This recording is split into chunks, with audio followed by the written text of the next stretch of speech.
తాకట్టులో ఉన్న బంగారం అమ్మాలనుకునే వారి ఇన్ఫర్మేషన్ ఇస్తే దాని వాల్యుయేషన్ బట్టి మీకు కమిషన్ కూడా ఇస్తుంది గోల్డ్ హబ్. తెలంగాణ మాజీ ముఖ్యమంత్రి బీఆర్ఎస్ పార్టీ అధినేత కల్వకుంట్ల చంద్రశేఖరరావు గారు ఇటు కేటీ రామారావును అట్లనే హరీష్ రావు ఇద్దరిని కూడా ఎర్రబల్లి ఫామ్ హౌస్ కి ఫోన్ చేసి పిలిచి మరి వార్నింగ్ ఇచ్చాడనేటటువంటి సమాచారం వస్తా ఉంది. సోషల్ మీడియాలో ఉవ్వెత్తున చర్చ నడుస్తున్నటువంటి పరిస్థితి.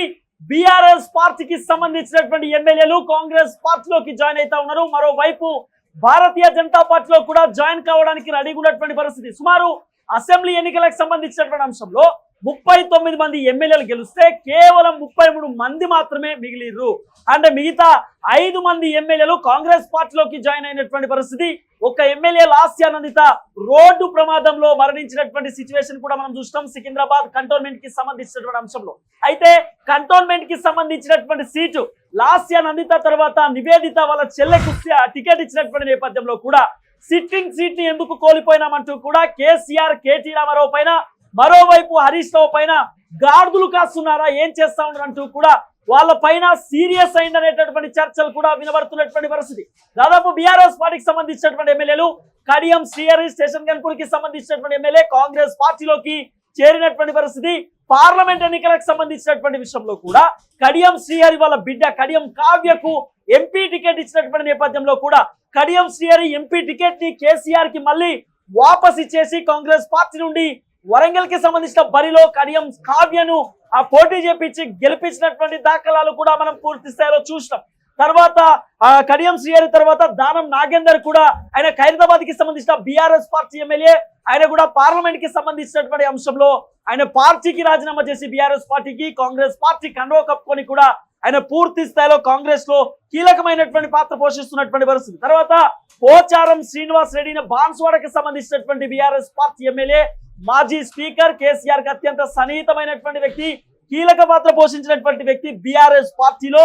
కేసీఆర్ నిజంగా పోచారం శ్రీనివాస్ రెడ్డికి అత్యంత కీలకంగా ఒక పాత్ర పోషించేటటువంటి అవకాశం ఇచ్చిండు బీఆర్ఎస్ పార్టీలో. అంటే వర్కింగ్ ప్రెసిడెంట్ కంటే ఎక్కువ మర్యాద ఇచ్చిండు పోచారం శ్రీనివాస్ రెడ్డికి. అయినా కూడా కేసీఆర్ కు పోచారం శ్రీనివాస్ రెడ్డి మొత్తానికి లెఫ్ట్ హ్యాండ్ ఇచ్చేసి తను కాంగ్రెస్ పార్టీలోకి పోయినటువంటి దాఖలాలు కూడా మనం పూర్తి స్థాయిలో చూస్తాం. తెలంగాణ ముఖ్యమంత్రి రేవంత్ రెడ్డి పోచారం వాళ్ళ ఇంటికి వెళ్ళి మరి కాంగ్రెస్ పార్టీ కండువా కప్పినటువంటి సిచ్యువేషన్ కూడా మనం చూస్తాం. తర్వాత బల్కా సుమన్, ఆయన బీఆర్ఎస్ కి సంబంధించిన కీలక నేత, తెలంగాణ ఉద్యమకారుడు, ఓయూకు సంబంధించిన బిడ్డ, అట్లనే కేసీఆర్ కి అత్యంత సన్నిహితమైన వ్యక్తి. ఆయన ఘర్షణ వాతావరణం కూడా సృష్టించిండు. పోచారం వాళ్ళ ఇంటి దగ్గరికి వెళ్ళి బీఆర్ఎస్ ఎమ్మెల్యేలను ఏ విధంగా మీరు తీసుకుంటారంటూ కూడా బాల్కా సుమన్ గొడవలు చేసినటువంటి ఆ దాఖలాలను కూడా మనం చూస్తాం. తర్వాత తెల్లం వెంకట్రావు భద్రాచలానికి సంబంధించిన బీఆర్ఎస్ పార్టీ ఎమ్మెల్యే. అయితే మనం ఏమనుకున్నాం, ఇప్పుడు అర్బన్ కి సంబంధించినటువంటి నియోజకవర్గాలలో ఉన్నటువంటి ఎమ్మెల్యేలు మాత్రమే ఇటు కాంగ్రెస్ లోకి జాయిన్ అయ్యేటటువంటి అవకాశం ఉందేమో అనుకున్నాం. కానీ రూరల్ ప్రాంతాలలో, ఏజెన్సీ ప్రాంతాలలో ఉన్నటువంటి ఎమ్మెల్యేలు కూడా పూర్తి స్థాయిలో కాంగ్రెస్ పార్టీలోకి జాయిన్ కావడానికి రెడీగా ఉన్నటువంటి పరిస్థితి. తర్వాత సంజయ్ కుమార్ నిన్న జాయిన్ అయినటువంటి పరిస్థితి కాంగ్రెస్ పార్టీలోకి. జగిత్యాలకు సంబంధించిన ఎమ్మెల్యే, అట్లనే కీలకమైనటువంటి నేత, అనేకమైనటువంటి అంశాలలో ముందుకున్నటువంటి వ్యక్తి ఎవరు, జగిత్యాలకు సంబంధించిన ఎమ్మెల్యే. జగిత్యాల ఎమ్మెల్యే పైన గతంలోనే నానా రకాలుగా విమర్శలు వచ్చినప్పటికీ కూడా మళ్ళీ గెలిచినటువంటి దాఖలాలు కూడా మనం చూస్తాం. తర్వాత సికింద్రాబాద్ కంటోన్మెంట్ కి సీటు లాస్యానందితకు సంబంధించినటువంటి ప్రాణం కోల్పోయిన తర్వాత వాళ్ళ చెల్లెకి సీట్ ఇచ్చారు, సిట్టింగ్ స్థానం కూడా కోల్పోయింది. సో ఇవన్నీ అంశాల పైన కేటీ రామారావు వర్కింగ్ ప్రెసిడెంట్ పదవిలో ఉన్నాడు. కాబట్టి బీఆర్ఎస్ పార్టీలో ప్రెసిడెంట్ పదవి తర్వాత వర్కింగ్ ప్రెసిడెంట్ పదవి అనేది అత్యంత కీలకమైనటువంటి అంశం. అంటే కేసీఆర్ తర్వాత కేటీ రామారావు పూర్తి స్థాయిలో పార్టీకి సంబంధించిన వ్యవహారాలన్నీ కూడా చూసుకోవాల్సినటువంటి అవసరం ఉంటుంది. కానీ కేవలం అర్బన్ లో ఉన్నటువంటి ఏదైతే నియోజకవర్గాలలో మాత్రమే కేటీ రామారావు పూర్తి స్థాయిలో పటిష్టంగా పనిచేసింది. కానీ రూరల్ కి సంబంధించినటువంటి ప్రాంతాలలో సంబంధించినటువంటి నియోజకవర్గాలలో కేటీఆర్ పని చేయలేకపోయిండు. గాడిదలు కాస్తున్నారా, ఏం పీకుతున్నారంటూ కూడా కేసీఆర్ ఘాటు వ్యాఖ్యలు ఓవైపు కొడుకు మీద, మరోవైపు అల్లుడు పైన ప్రదర్శించాడనేటటువంటి కొన్ని చర్చలు వినబడుతున్నటువంటి పరిస్థితి. ఎర్రవల్లి ఫామ్ హౌస్ లో అనేకమైనటువంటి ఘర్షణ వాతావరణం కూడా చోటు చేసుకుంటున్నటువంటి పరిస్థితి. ఎందుకంటే ఓవైపు బీఆర్ఎస్ పార్టీ మొత్తం పడిపోయేటటువంటి సిచ్యువేషన్, పార్లమెంట్ ఎన్నికలలో ఒక్క సీటు రాకపోవడం నిజంగా కేసీఆర్ కు చెంపచేటుగానే చెప్పుకోవాల్సినటువంటి అవసరం ఉంటుంది. కొంతమంది ఏమో కేవలం మందలించడానికి మాత్రమే వాళ్ళని పిలిచారంటూ మాట్లాడుతున్న పరిస్థితి, లేకపోతే సమీక్ష ఏర్పాటు చేసి మాట్లాడారంటూ కూడా చర్చలు వినబడుతున్నాయి. అసలు ఏం జరిగింది ఎర్రవల్లి ఫామ్ హౌస్ లో, ఎందుకు హరీష్ రావును కేటీఆర్ ను పిలిచి కేసీఆర్ మందలించేటటువంటి ప్రయత్నం చేసిన, వార్నింగ్ లేకపోతే మందలించిందా? ఒకసారి నాతో పాటు పొలిటికల్ ఎడిటర్ వలియన్న లైవ్ లో ఉన్నాడు, వలియన్నతో మాట్లాడే ప్రయత్నం చేద్దాం. వలియన్న, ఏం జరుగుతా ఉంది, ఎర్రపల్లి ఫామ్ హౌస్ లో కేసీఆర్ ఓవైపు అల్లుడిని ఓవైపు కొడుకుని పిలిచి మరి మందలించాడంటూ కూడా చర్చలు వినబడుతుంది. మందలించినా లేకపోతే వార్నింగ్ ఇచ్చేటటువంటి ప్రయత్నం చేసింది. అసలు ఏం జరిగిందన్న?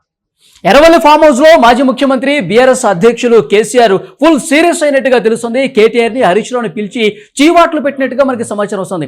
ఎందుకంటే మనం చూస్తున్నాము ఒక్కొక్కరుగా పార్టీని వీడి కాంగ్రెస్ పార్టీలో జాయిన్ అవుతున్న పరిస్థితి కనిపిస్తుంది. అసలు మీరు ఏం చేస్తున్నారు, పూర్తి దద్దమ్మల్లాగా మారిపోయారు, మన పార్టీ ఎమ్మెల్యేని కనీసం కాపాడుకోలేని పరిస్థితి ఉందంటూ తీవ్ర ఆగ్రహం వ్యక్తం చేసినట్టుగా తెలుస్తుంది. ఇప్పుడు కేటీఆర్ హరీష్ రావు ఇద్దరు కూడా ఒకరి మీద ఒకళ్ళు కంప్లైంట్ చేసుకునే పరిస్థితి అక్కడ ఉందట. సో కేటీఆర్ పూర్తి స్థాయిలో వర్కింగ్ ప్రెసిడెంట్ గా విఫలమయ్యాడు. కేటీఆర్ సరిగా పార్టీని పూర్తి స్థాయిలో ముందుకు నడిపించలేకపోతున్నాడు. ఇప్పుడు అధ్యక్షులు కేసీఆర్ అయితే ఆయన ఎర్రవల్లి ఫామ్ హౌస్ లోనే ఉంటారు. రాష్ట్ర వ్యాప్తంగా అసలు ఏం జరుగుతుందో కనీసం పట్టించుకునే పరిస్థితి ఒకవైపు కనిపిస్తుంటే, సో కొడుకుగా ఉన్నటువంటి కేటీఆర్ వర్కింగ్ ప్రెసిడెంట్ గా ఉన్నటువంటి వ్యక్తి రాష్ట్ర వ్యాప్తంగా బీఆర్ఎస్ పార్టీ పరిస్థితి ఏంటి, ఉన్నటువంటి ఈ 39 మంది ఎమ్మెల్యేలు ఒక్కొక్కళ్ళు జారిపోతున్నటువంటి సిచ్యువేషన్ లో కనీసం కాపాడుకోవట్లేదు. కింది స్థాయిలో ఉన్నటువంటి కార్యకర్తలు అసలు లోపల ఏమనుకుంటున్నారు, ఎవరు ఎమ్మెల్యేలు కాంగ్రెస్ పార్టీతో టచ్ లోకి వెళ్తున్నారు, కనీసం ఈ విషయాలు కూడా అవగాహన లేకుండా మీరు పూర్తిగా ఎమ్మెల్యేలందరినీ కాంగ్రెస్ పార్టీలోకి వెళ్ళిపోతున్నా సరే కనీసం చేమ కుట్టినట్టు కూడా మీకు లేదు, ఉన్న వాళ్ళని కాపాడుకునే సత్తా మీకు లేదని చెప్పి తీవ్ర ఆగ్రహం వ్యక్తం చేసినట్టుగా తెలుస్తుంది. ఇటు హరీష్ రావు కూడా సేమ్ ఇదే వ్యవహారానికి సంబంధించి ముఖ్యంగా మెదక్లో అయినా ఒక ఎంపీ స్థానం వస్తుందని చెప్పి అంతా భావించారు. కేసీఆర్ కూడా మెదక్ స్థానం మందే అనుకున్నారు, మరికొన్ని ఎంపీ స్థానాలు కూడా వస్తాయి అనుకున్నారు. కానీ మెదక్ ఎంపీ స్థానం కూడా కోల్పోవడంతో హరీష్ రావు మీద కూడా అసహనం వ్యక్తం చేసినట్టుగా తెలుస్తుంది. హరీష్ రావు నీ మీద చాలా నమ్మకం పెట్టుకున్నాను, ట్రబుల్ షూటర్ అని చెప్పేసి రాష్ట్ర వ్యాప్తంగా నీకు పేరుంది, కానీ ఆ ఒక్క స్థానం కూడా మనకి లభించలేదంటే మీరంత దద్దమ్మలాగా ఉన్నారో, రాష్ట్ర వ్యాప్తంగా మన పార్టీ పరిస్థితి మరింత దిగజారిపోవడానికి మీరు కారణంగా కనిపిస్తున్నారంటూ తీవ్ర ఆగ్రహం వ్యక్తం చేసిన పరిస్థితి కనిపిస్తుంది. కూడా చెప్పండి వాళ్ళు, ఇంకా 10 మంది పార్టీని మారడానికి రెడీగా ఉన్నారు, వాళ్ళనైనా కాపాడుకునే ప్రయత్నం చేయండి అంటూ కూడా గట్టిగా అరుపులు కేకలు కూడా వినిపించారనేటటువంటి చర్చ వినబడుతుంది. నిజంగానే స్ట్రాంగ్ వార్నింగ్ ఇచ్చారా కేటీఆర్ కు హరీష్ రావుకి? అవును, 10 నుంచి 15 మంది ఎమ్మెల్యేలు ready to join in Congress party లాగుంది పరిస్థితి. మనకు అందుతున్నటువంటి సమాచారం ప్రకారం ఇప్పటి వరకే కొంతమంది జాయిన్ అయ్యారు. ఇక 10 మంది ఈ నెలలోనే, అంటే ఇప్పటి నుంచి ఒక 15 రోజుల వ్యవధిలోనే వాళ్ళు కూడా జాయిన్ అయ్యే అవకాశం చాలా స్పష్టంగా కనిపిస్తుంది. తిరుపతి ముఖ్యంగా కాంగ్రెస్ పార్టీలో జాయిన్ అయ్యే వరకు కూడా రేవంత్ రెడ్డి గారు వారికి కండువా కప్పే వరకు కూడా ఈ కాంగ్రెస్ పార్టీలో బీఆర్ఎస్ ఎమ్మెల్యేలు జాయిన్ అవుతున్న ప్రచారం ఎక్కడ జరగట్లేదు, అంతా సైలెంట్ గా జరుగుతుంది. సో రేవంత్ రెడ్డి ఒక స్ట్రాటజీ ప్రకారం ముందుకు పోతున్నట్టుగా కనిపిస్తుంది. మొత్తం చాప కింద నీరులా చాలా స్లోగా పార్టీ ఎమ్మెల్యేని కాంగ్రెస్ లోకి జాయిన్ చేసుకున్న పరిస్థితి మనం చూసాం. సో పోచారం శ్రీనివాసరెడ్డి ఇంటికి వెళ్లి రేవంత్ రెడ్డి గారు అక్కడ కనువ గప్పి ఆహ్వానించే విషయం కూడా అప్పటి వరకు ఎవరికి తెలియదు. ఇప్పుడు జగిత్యాలకు సంబంధించిన ఎమ్మెల్యే సంజయ్ కుమార్ కూడా ఆయన పార్టీ మారే విషయం చివరి క్షణం వరకు తెలియని పరిస్థితి కనిపిస్తుంది. కాబట్టి అంటే గుట్టు చప్పుడు కాకుండా ఏ విధంగా జాయినింగ్స్ జరుగుతున్నాయి, సో మంతనాలు ఎంత సీక్రెట్ గా జరుగుతున్నాయి, రేవంత్ రెడ్డి ఫుల్ ఒక స్ట్రాటజీ ఫాలో అవుతూ బీఆర్ఎస్ ఎమ్మెల్యేని కాంగ్రెస్ లోకి తీసుకుంటున్న పరిస్థితి కనిపిస్తుంది. కాంగ్రెస్ హైకమాండ్ నుంచి కూడా ఒక క్లియర్ కట్ గా ఇండికేషన్ వచ్చినట్టుగా తెలుస్తుంది. కాంగ్రెస్ హైకమాండ్ మీరు గంపగొత్తుగా 10 మంది 5 మంది ఇట్లా తీసుకోవద్దు, మీరు ఒక్కొక్కరిని జాయిన్ చేయించుకోండి, పార్టీ కోసం నిబద్ధతతో కష్టపడి పనిచేసుకోవాలని తీసుకోండి. సో తెలంగాణ రాష్ట్రంలో ప్రజలు అభివృద్ధి కోరుకుంటున్నారు కాబట్టి సో ఎమ్మెల్యేల సంఖ్య ఎక్కువగా పెరిగితే కనుక ప్రజలకి మన మీద నమ్మకం ఎక్కువ పెరుగుతుంది, ఆయా నియోజకవర్గాల్లో డెవలప్మెంట్ కూడా ఎక్కువ ఉంటుంది. కాబట్టి మీరు ఎమ్మెల్యేలు తీసుకోండి కానీ ఒకేసారి తీసుకోవద్దని చెప్పి అక్కడి నుంచి కూడా ఒక గ్రీన్ సిగ్నల్ వచ్చిన నేపథ్యంలో రేవంత్ రెడ్డి గారు ఇట్లా సైలెంట్ గా ఎమ్మెల్యేలు తీసుకున్న పరిస్థితి కనిపిస్తుంది. జిహెచ్ఎంసీకి సంబంధించినటువంటి ఎన్నికలలో అయినా దృష్టి పెట్టండి, ముద్ద పప్పులాగా వ్యవహరించకండి అంటూ కూడా కేటీఆర్ పైన కీలకమైనటువంటి వ్యాఖ్యలు చేశారంటూ కూడా చర్చ నడుస్తుంది. జిహెచ్ఎంసీ ఎన్నికలలో ప్రత్యేకంగా పనిచేయడానికి వాళ్ళు ఒక ఇన్ఛార్జిషిప్ ని కూడా వ్యవహరించేటటువంటి ప్రయత్నం చేయొచ్చు అంటూ కూడా చర్చ నడుస్తా ఉంది. జిహెచ్ఎంసీలో పటిష్టంగా పనిచేసే అవకాశం ఉండొచ్చా? జిహెచ్ఎంసీ అత్యంత కీలకంగా కేసీఆర్ తీసుకునేటటువంటి సిచ్యువేషన్ కనిపించుస్తుందా? జిహెచ్ఎంసీ ఎలక్షన్స్ లో కూడా గతంలో ఏ రకమైన వాతావరణం మనం చూసాం. గతంలో భారతీయ జనతా పార్టీ ఎంత పోటీ ఇచ్చిందో మనం చూసాం. కానీ ఇప్పుడు పూర్తి స్థాయిలో బీఆర్ఎస్ పార్టీ డల్ అయినటువంటి సిచ్యువేషన్ కనిపిస్తుంది. ఎమ్మెల్యేలు చేజారిపోతున్నారు, ఒక ఎంపీ స్థానం కూడా గెలవలేని ఈ పరిస్థితుల్లో జిహెచ్ఎంసీలో కూడా ఇక ఖాతా తెరిచే పరిస్థితి లేదని క్లియర్ గా అర్థమైపోయింది. ముఖ్యంగా హైదరాబాద్ లో భారతీయ జనతా పార్టీ ఎంత పవర్ఫుల్ గా తయారవుతుందో మనం చూసాం. కాంగ్రెస్ పార్టీ ప్రస్తుతం అధికారం ఉంది కాబట్టి గతంలో కూడా కాంగ్రెస్ పార్టీకి చేదు అనుభవం ఉంది, కానీ కాంగ్రెస్ బాగా పుంజుకుంది. ఇక్కడ జిహెచ్ఎంసీ పరిధిలో హైదరాబాద్ లో కూడా ఎక్కువ ఎమ్మెల్యేలు గెలిచింది బీఆర్ఎస్ పార్టీనే. అయితే ఇప్పుడు పరిస్థితులు పూర్తిగా అనుకూలంగా లేనటువంటి సిచ్యువేషన్ లో కార్పొరేటర్లు కూడా అసలు పోటీ చేయడానికి ముందుకు వస్తారా రారని ఒక క్వశ్చన్ కనిపిస్తుంది. సో చాలా ముందుగానే మనం మేల్కోవాల్సిన అవసరం కనిపిస్తుంది. కనీసం మన పరువును కాపాడండి అంటూ తీవ్ర ఆగ్రహం కేటీఆర్ మీద అలాగే హరీష్ రావు మీద వ్యక్తం చేసిన పరిస్థితి కనిపిస్తుంది. ఒకసారి మీకు ఒకటి గుర్తు చేస్తాను, గతంలో ఒకసారి 99 స్థానాలు జీహెచ్ఎంసీ పరిధిలో టీఆర్ఎస్ పార్టీ కైవసం చేసుకుంటూ అద్భుత విజయం నమోదు చేసింది. ఆ తర్వాత పరిస్థితి ఏ విధంగా ఉందో మనం చూసాం. మొన్నటి జీహెచ్ఎంసీ ఎన్నికల్లో Bharatiya Janata party full fight ఇచ్చి, ఎందుకంటే అప్పుడు వరదల సమయంలో కూడా ఎలాంటి సిచ్యువేషన్ ఉందో మనం చూసాం. ఇక్కడ బీఆర్ఎస్ పార్టీ పూర్తిగా విఫలమైంది. హైదరాబాద్ని కాపాడుకోవడంలో, హైదరాబాద్లో వరద ప్రభావిత ప్రాంతాలు ఏవైతే ఉన్నాయో వాళ్ళకు ఒక భరోసా కల్పించడంలో విఫలమైంది. కాబట్టి భారతీయ జనతా పార్టీ బాగా పుంజుకోగలిగింది. ఎక్కువ కార్పొరేటర్లు కూడా గెలుచుకున్న పరిస్థితి మనం చూసాం. సో ఇప్పుడు ఎలక్షన్స్ లో పూర్తిగా తల్లకిందులయ్యే సిచ్యువేషన్ కనిపిస్తుంది. బీఆర్ఎస్ పాత్ర మొత్తం కూడా కాంగ్రెస్ గా మారిపోయే అవకాశం కనిపిస్తుంది. కాంగ్రెస్ ఎక్కువ స్థానాలు గెలుచుకుంది. ఇప్పుడు కాంగ్రెస్ కి బీజేపీకి హైదరాబాద్ లో పోటీ, జిహెచ్ఎం సెలక్షన్స్ లో ఇక పూర్తిగా జీరోకి చేరే అవకాశం కనిపిస్తుంది బీఆర్ఎస్ పార్టీ. సో పోటీ కేవలం భారతీయ జనతా పార్టీ అలాగే కాంగ్రెస్ పార్టీ మధ్య జిహెచ్ఎంసీ ఫైట్ కూడా ఉండబోతున్న ఒక సమాచారం వస్తుంది. కనీసం మన పరువు కాపాడుకునే విధంగా జిహెచ్ఎంసీలైనా కనీసం కొన్ని కార్పొరేట్ స్థానాలను గెలిచేందుకు ప్రయత్నం చేయండి అని చెప్పి వార్నింగ్ ఇచ్చినట్టు తెలుస్తుంది. మీరు ఇప్పటి నుంచే క్షేత్రస్థాయిలో పనులు మొదలు పెట్టండి. ఎంపీలో ఒకటి కూడా రాలేదు, మనకి పూర్తిగా జీరోగా ఉన్నాము. సో మన ఎమ్మెల్యేలు వెళ్ళిపోతున్నారు. ఈ జిహెచ్ఎంసీ కార్పొరేటర్స్ కూడా మనం గెలవకపోతే ఇక మన పార్టీ ఉన్నా ఒకటే లేకపోయినా ఒకటే, కనీసం ఎక్కడైనా మీరు పని చేయండి, కొంచెం దృష్టి పెట్టండి అని చెప్పి వార్నింగ్ ఇచ్చినట్టుగా తెలుస్తోంది. ఇంకో విషయం చెప్పండి వాళ్ళేనా, సికింద్రాబాద్ కంటోన్మెంట్ కి సంబంధించిన సిట్టింగ్ సీటు సరే, లాస్యానందిత రోడ్డు ప్రమాదంలో ప్రాణం కోల్పోయినటువంటి పరిస్థితి, గతంలో సాయన్నకు సంబంధించినటువంటి విషయంలో కూడా ప్రాణం పోయినటువంటి నేపథ్యంలో వాళ్ళ బిడ్డకు సీట్ ఇచ్చారు, గెలిచినటువంటి సిచ్యువేషన్.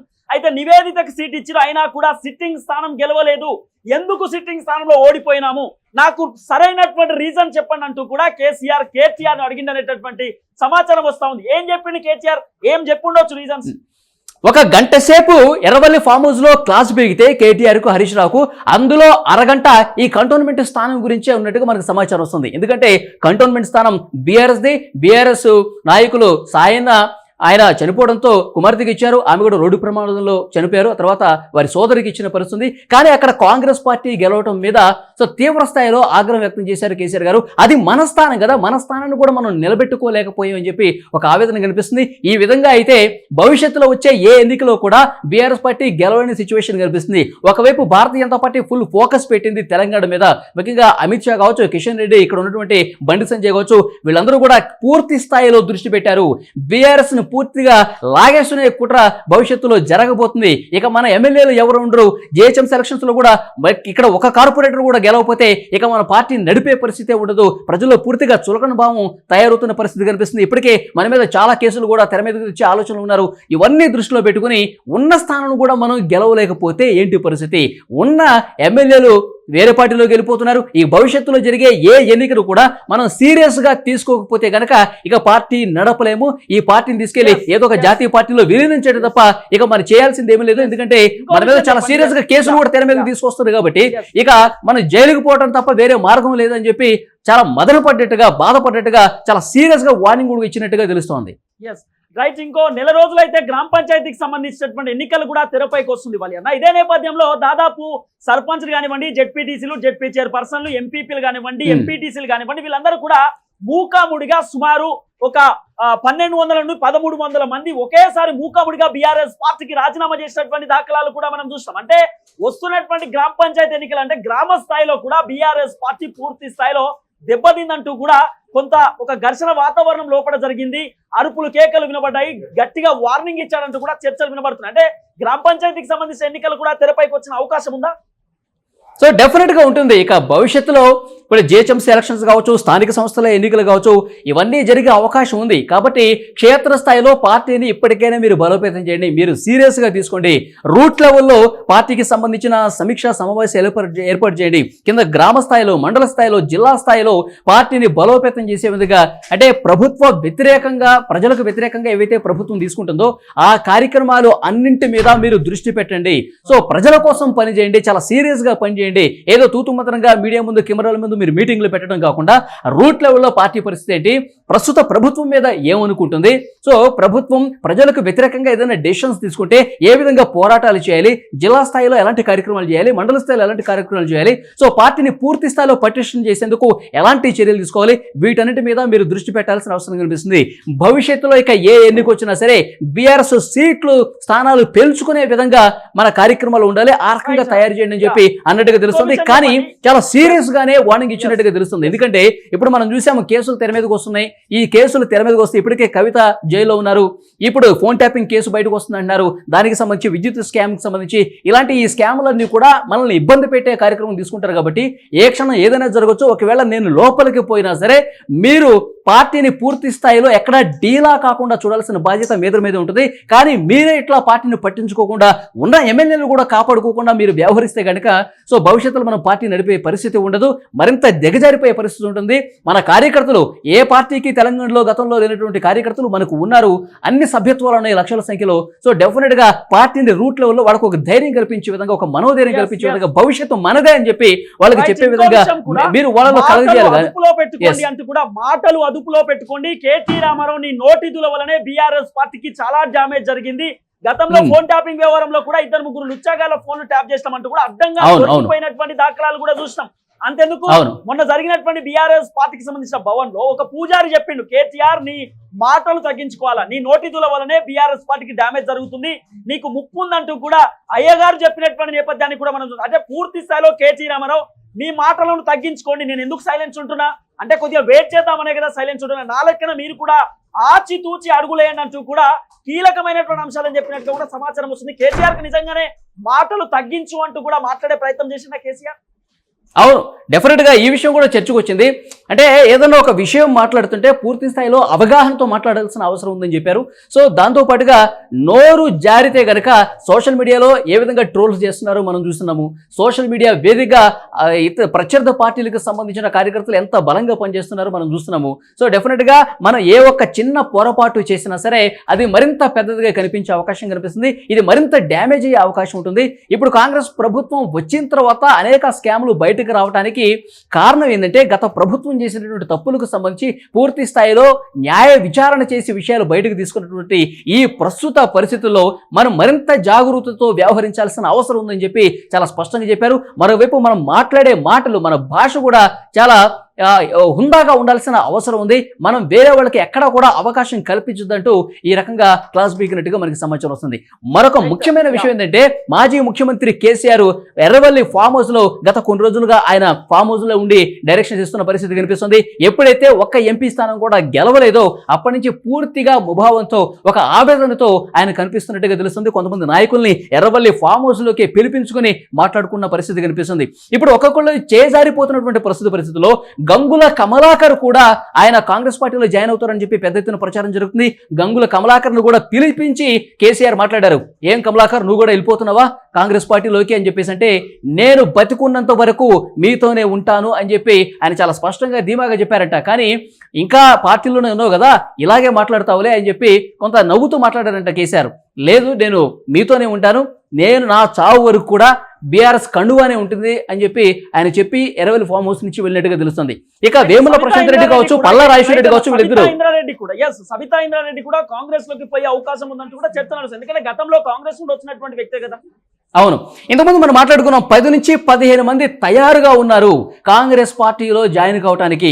తెర వెనుక చాలా తీవ్రంగా సీరియస్ గా ప్రయత్నాలు జరుగుతున్నాయి. ఇప్పటికే కాంగ్రెస్ బలం 70కి పెరిగింది. ఇప్పుడు కొంతమంది జాయిన్ కావడంతో ఇది 80కి వెళ్లే అవకాశం చాలా స్పష్టంగా కనిపిస్తుంది. మనం ఒకసారి చూస్తే 88 స్థానాలతో బీఆర్ఎస్ పార్టీ 2018లో అధికారులు వచ్చినప్పుడు కూడా ఇంకా దాహం తీరలేదు అన్నట్టుగా చాలా మంది కాంగ్రెస్ పార్టీ వాళ్ళని జాయిన్ చేసుకునే పరిస్థితి ఉంది. అదేమంటే ఒక రాజకీయంలో అభివృద్ధి కాంక్షతో ముందుకు పోతున్నప్పుడు ఒక గుణాత్మక మార్పు దాంట్లో భాగంగా, రాజకీయ పునరేకీకరణ దాంట్లో భాగంగా 12 మంది జాయిన్ చేయించుకుని కాంగ్రెస్ శాసనసభ పక్షాన్ని కూడా విలీనం చేసుకుని కుట్రకు తెరలేపారంటే దానికి చాలా అందమైన పేర్లు పెట్టారు. గుణాత్మక మార్పు, రాజకీయ పునరేకీకరణ అని చెప్పి ఇట్లా తెలుగు పదాలని చెప్పి వాడే కేసీఆర్ గారు ఏ విధంగా కాంగ్రెస్ పార్టీని చేశారో ఇప్పుడు తను తవ్వుకున్నటువంటి గోతులోనే, తను చూపించినటువంటి బాటలోనే, తను నేర్పిన విద్యే కదా అన్నట్టుగా రేవంత్ రెడ్డి గారు కూడా పూర్తిగా బీఆర్ఎస్ ను పూర్తి స్థాయిలో ఎమ్మెల్యేలందరినీ కూడా లాగే ప్రయత్నం చేయాలని అనుకున్నప్పుడు కూడా హైకమాండ్ కొంత సీరియస్ గానే చెప్పినట్టుగా తెలుస్తుంది. ఒకేసారి మీరు అంతమందిని జాయిన్ చేసుకోవద్దు.